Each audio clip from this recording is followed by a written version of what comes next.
Fuji শেষ, এই স্টেজের মতো।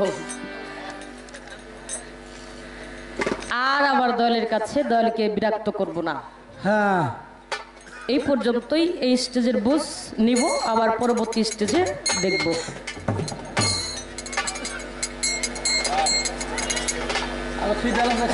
দমের ডুরি হাতে রইজার, দম ভিতরে একবার বাহিরে একবার, দিনেরও অধীন কয় আজাহার, দেখো খুদার কারসাজি।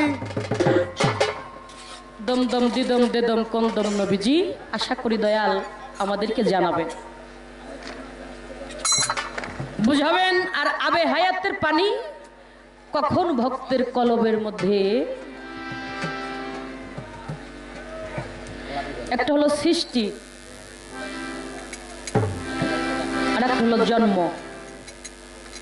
সৃষ্টি আর জন্ম কিন্তু এক না। না, এই আবে হায়াতের পানি সৃষ্টি হয় কখন?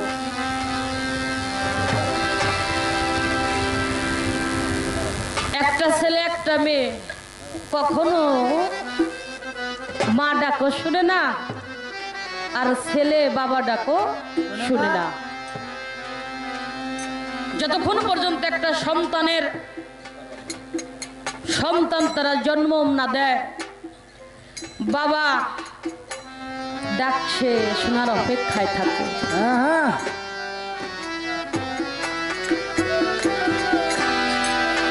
বাবা বাবা আমি ডাকি আমার বাবাকে, তাই সে আমার বাবা। আমি ডাকি আমার মা, তাই সে আমার মা। প্রকাশ হয় আমার মাধ্যমে, সে আমার মা। আমি না হইলে বাবা হইতো না, আমি না হইলে আমার মাও হইতো না। বাহ, বলি তারি কথা। ছোট না হইলে বড় হয় না। ধামা ভরা সদাই নিয়া দোকানদার বসে আছে, যদি তার কাছে কোনো খরিদ্দার না যায়, কাস্টমার না যায়, তার কি ওই দোকানের শোভা আছে? নাই। তত্ত্বজ্ঞানী অনেক জানলেও না, তার যদি একটা ভক্ত না থাকে, সেই বাগানের কখনো শোভা পাবে না।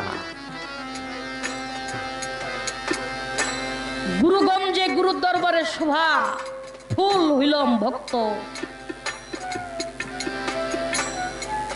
আমি যদি না হইতাম আমার গুরু, সে মহাগুরু, আদ্যশক্তি, মহামায়া, পরপারের গুরু, কথা সত্য। কিন্তু আমি আমার গুরুকে প্রকাশ করেছি, তিনি আমার গুরু, তাই সমাজের মধ্যে প্রকাশ হয়েছে জগৎ গুরু। বাবা রে, একজন ভক্ত যেমন গুরুর জন্য কাঁদে, গুরুও ভক্তের জন্য কাঁদে। এটা যদি কেউ বিশ্বাস না করে, না করলো, কিন্তু আমার এটা বিশ্বাস, এই জিনিসটা আমার জীবনে হয়েছে। গুরু কয়, আমি ভক্তের কিছুই চাই না, আমি কিছুই চাই না, আমি চাই ভক্ত তোর সুন্দর একটা মন, যে মনের মাঝে আমি জনম বেঁচে থাকতে পারি। আমি তো ধন দৌলত টাকা পয়সা দিয়ে কি করবো? এ দেখবেন বিশ্বের মধ্যে রাজা রাজিত্ব ছেড়ে দিয়ে পথের একটা ফকির, একটা পাগলের কাছে আত্মসমর্পণ করেছে। তাই বাবা, চাই না ভেস্ত, চাই নাই দোজক, আমি তোর ভরসা করি। যারা বেহেস্ত দোজক দুটি সম্বলী যার শ্রী গুরুর চরণে আশ্রিত করতে পারে, তারাই দুনিয়ার মধ্যে ভক্ত হয়ে গেছে। আমার তো বাবার তটস্থবাদী, কটকট করে খালি বলতেই থাকি, আমার ভক্তের যে স্বভাব, সেই স্বভাব ধারণ করলে বাবা এখানে অনেক মানুষই বলবেন তানিয়া গান গাইতে পারলো না। একটা মানুষ তখনই ভক্ত হয় যখন সে কিছু দেখলো না গুরুর দরবারে যে মুখ থাকতে সে বোবা, কান থাকতে সে বয়রা, হাত থাকতে সে ধরে না, কিছুই ধরে না। সে সদয় সর্বক্ষণ গুরু অনুরাগী, গুরু ধ্যানে, গুরু বর্জক নিয়ে বসে থাকে, সে মানুষটাই ভক্ত হইতে পারে। আমরা যে যেখানে আত্মসমর্পণ করছি, পীরের দরবারটা হলো একটা আদালত। ওইখান থেকে যে রায় নামবে সেটা অনুযায়ী ভক্তের জন্য ফরজে আইন হয়ে দাঁড়ায়। সেই জন্য বাবা, আমি আজকে আমার পালাটা কম কথা বলার, তারপর অনেক বলতেছি। সেজন্য যে যেখানে আমরা আত্মসমর্পণ করেছি, ওই কুকুর গেরেস্তের বাড়ি যেমন কুকুর আছে, ওই কুকুর দেখবেন মনিবের গায়ের একটা গন্ধ সে ধরার শক্তি রাখে।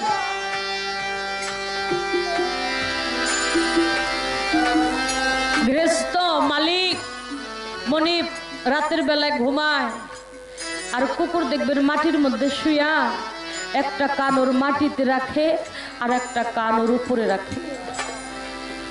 গাছ থেকে যদি একটা পাতা পড়ে তা ওর শব্দ দিয়েও চিল্লায়, আর মালিককে বোঝায়, মালিক তুমি ঘুমাও, আমি থাকতে তোমার কোনো ক্ষতি হইতে দেব না। মালিককে বুঝায়। আপনি যদি রাত্র সময় একটা বিপদের মধ্যে পড়েন, দেখবেন আপনার বাড়ির পোষা কুকুরটা বাবা আপনার পায়ের মধ্যে এসে লেজ দিয়ে পাও দুইটা বাইরেতেছে, আর ওর রাগ দিয়ে আপনার পা শুনতেছে। কুকুর বুঝায়, মনিব আমি তোমার বাড়ির খাবার খাই, তুমি আমার মালিক।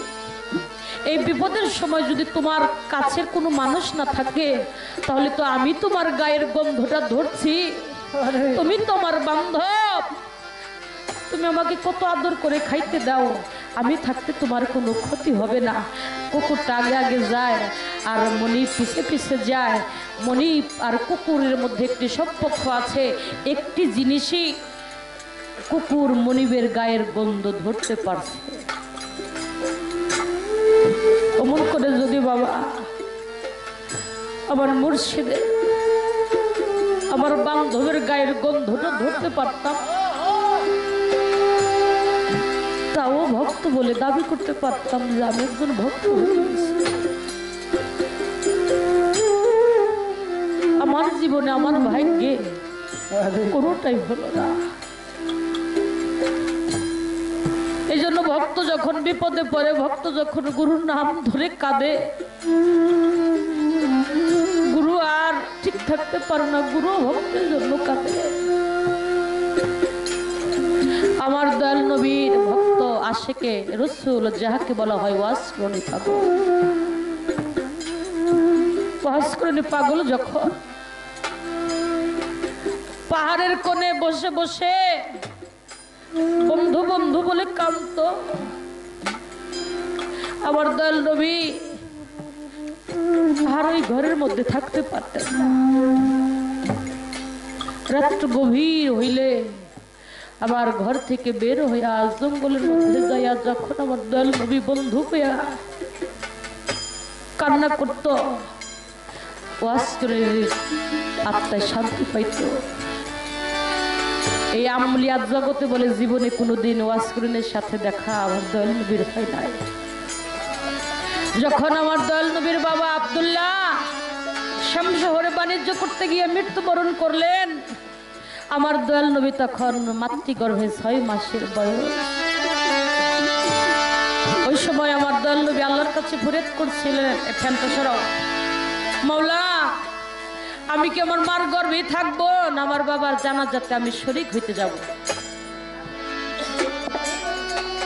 আল্লাহ বলেছিলেন, দোস্ত আপনি আর বসে থেকে না, আপনি চলে যান।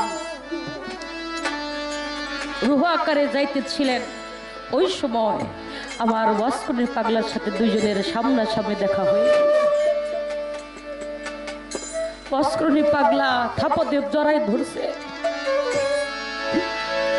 বন্ধুরে তোরে পাইছে আর তোরে যেতে দিব না। আমার দয়াল নবী সেদিন বলেছিলেন, পাগল তুই আমাকে ছেড়ে দে, আমার বাবার জানাজাতে যাব, আমার হাতে বেশি সময় নাই। তখন বলেছিলে তুমি যাবে, আমাকে কিছু দিয়ে যাও। তখন যে কায়াটা, ওই কায়াটা বন্ধক রেখে গিয়েছিলেন ওয়াসরুনি পাগলের কাছে। সেদিন থেকে ওয়াসরুনি পাগল এই যে পাগল হইল, গুনগুন করে বন্ধুর স্বরে কাঁদে, আর মাইশা সিদ্দিকার ঘরকে ফাঁকি দিয়ে জঙ্গলের মধ্যে চলে যায়। মাইশা বলে, সর্বনাশ, আমার দয়াল প্রতিদিন আমাকে রেখে রাত্র গভীর কালে কই যায় খুঁজে পাই না।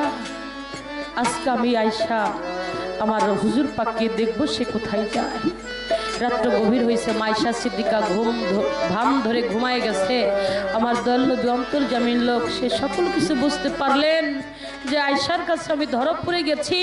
তারপরও বলছে, আয়সা তুমি কি ঘুমাইছো? আয়সা আয়সা কোনো কথা বলে না। আশেক এখানে আর ঠিক থাকতে পারে না, মাসুক এখান থেকে তারা মারছে, ঘর থেকে বের হইয়া চলে গেছে। যায় দেখে রাত্র অন্ধকার, আর যে অন্ধকার রাত্রের মধ্যে আমার দয়াল নবী গিয়েছে দিনের আলোর চাইতে অতি উত্তম আলো হয়ে গেছে, নূরের আলো।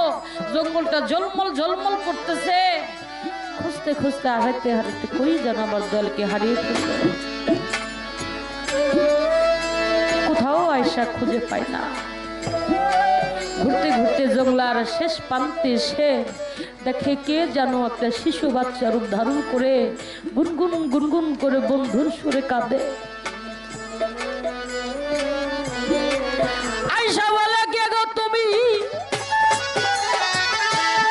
এই গভীর রাতে কাঁদো?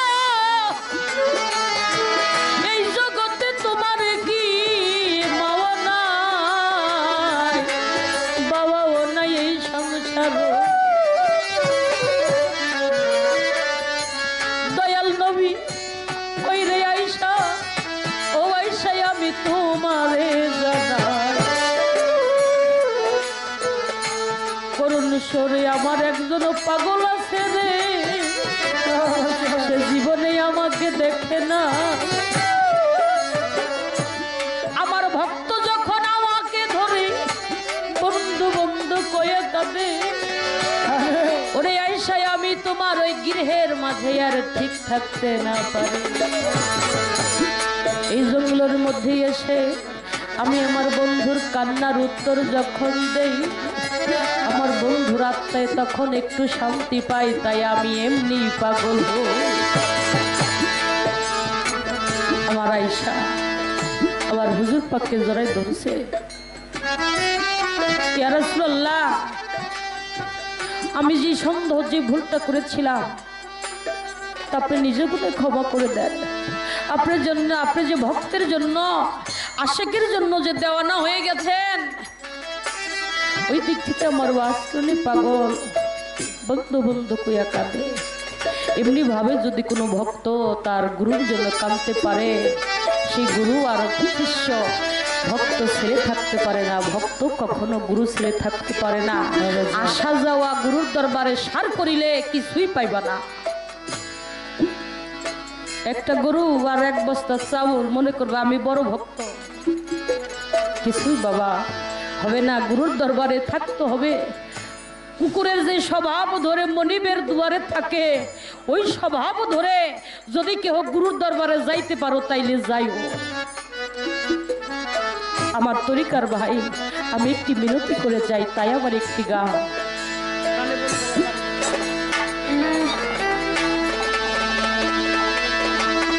প্রাণের বন্ধু আমার, প্রাণের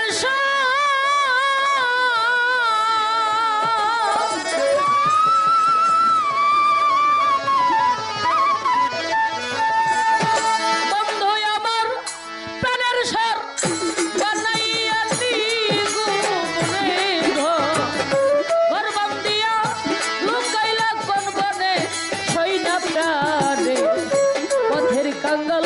বন্ধু বিহনে, আমি পথের কাঙ্গাল দয়াল বিহনে সই না প্রাণে, পথের কাঙ্গাল বন্ধু বিহনে।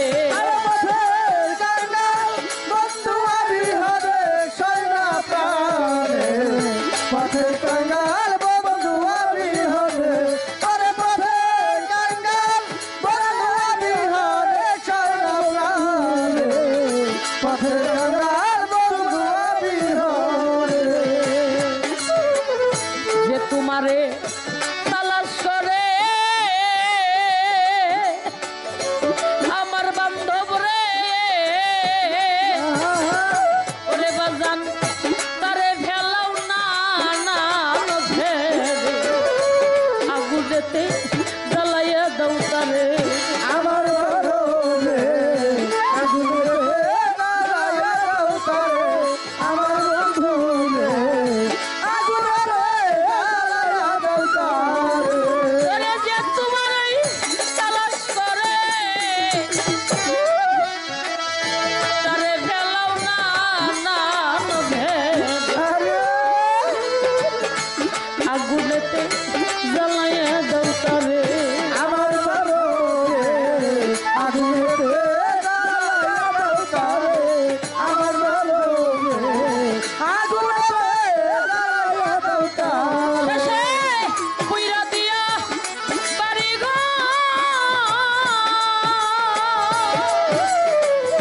ওরে বাজান পুইরা দিয়া বাড়ি ঘর দেশের মানুষ বানাও রে পুইরা দিয়া বাড়ি ঘর দেশের মানুষ বানাও রে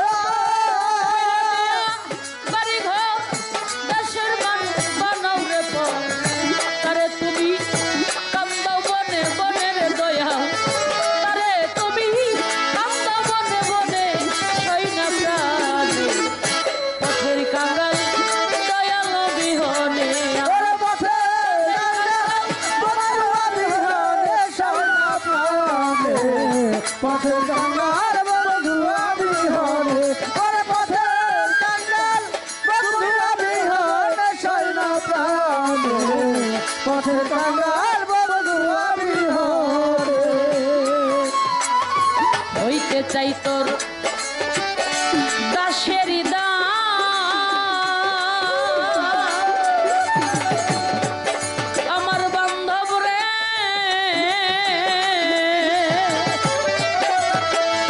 তুই আমায় করলি সর্বনাশ এই আশা ছিল কি তোর মনে আমার জনমে এই আশা ছিল কি তোমার আমার বান্ধবে এই আশা কি ছিল তোমার মনে আমি হইতে চাই তোর দাসের দয়া বাজান আমার তুই আমায় করলি সর্বনাশ এই আশা ছিল কি তোর মনে আমার জনমে এই আশা ছিল তোমার মনে আমার জনমে এই আশা ছিল তোমার মনে বইলা যায় মোর নিকটে ওরে বাজান বইলা যায় মোর নিকটে তোর বটে নাই আপন ঘটে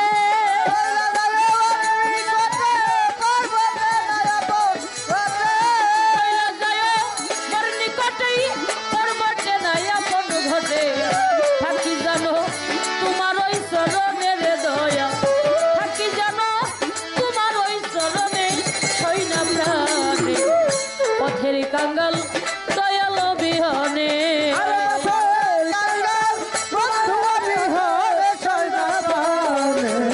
পথের কাঙ্গাল বন্ধুয়া বিহরে ওরে পথের কাঙ্গাল বন্ধুয়া বিহরে সৈনা প্রাণে পথের কাঙ্গাল বন্ধুয়া বিহরে আমি নাম শুনি প্রতীকের বন্ধু বান্ধব রে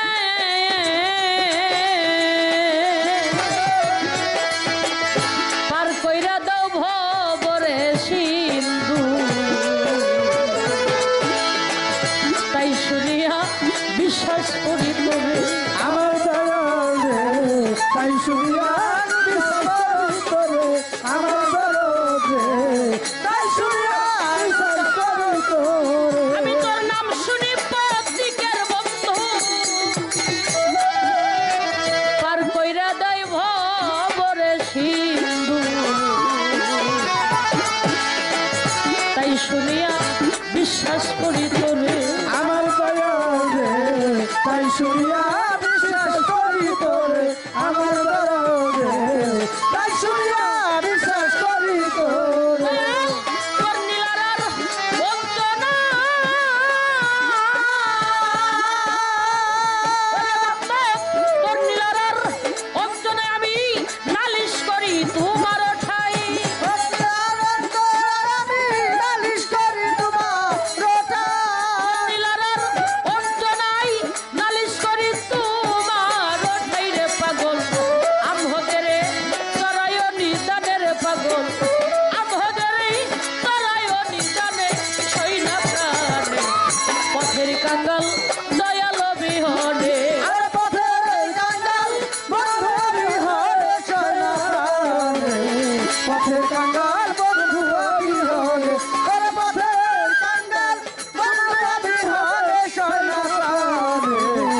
পথের কাঙ্গাল